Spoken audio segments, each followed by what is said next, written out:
চাকরিরত অবস্থায় নারী কনস্টেবল পূজা দাসের সাথে প্রেমের সম্পর্কে জড়িয়ে পড়েন সম্রাট। 6 মাস আগে তারা পারিবারিকভাবে রেজিস্ট্রি বিয়ে করেন। তারা সামনে মাসে আনুষ্ঠানিকভাবে বিয়ের আয়োজন করার কথা ছিল। সম্রাটের মামা বলেন, বিয়ের পর থেকেই সম্রাট পরিবারের জন্য কোনো টাকা পয়সা দিতেন না। সম্রাটের স্ত্রী সব টাকা নিয়ে নিত। সহকর্মীদের কাছ থেকে জানা যায়, তাদের মধ্যে প্রায় প্রতিদিনই ঝগড়া বিবাদ লেগেই থাকতো।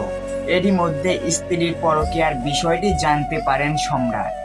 বিয়ের পর থেকেই দাম্পত্য কলহ চলছিল, আর গতরাতে সেই বিষয় নিয়ে বড় ধরনের ঝগড়া হয়।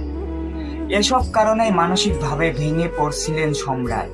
শেষ পর্যন্ত হতাশ থেকে নিজের মাথায় গুলি করেন। ছেলের মৃত্যুতে বাবার আহাজারি ছিল হৃদয় বিদারক। যে ছেলেকে নিয়ে এত স্বপ্ন ছিল, যার চাকরিতে সবচেয়ে বেশি খুশি হয়েছিলেন, সেই ছেলেকেই হারালেন অকালে।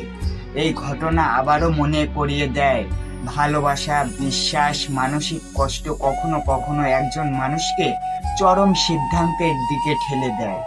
সম্রাট বিশ্বাস গোপালগঞ্জের কাশিয়ানী উপজেলার চরণপদ্মবিলা গ্রামের শৈলেন বিশ্বাসের ছেলে।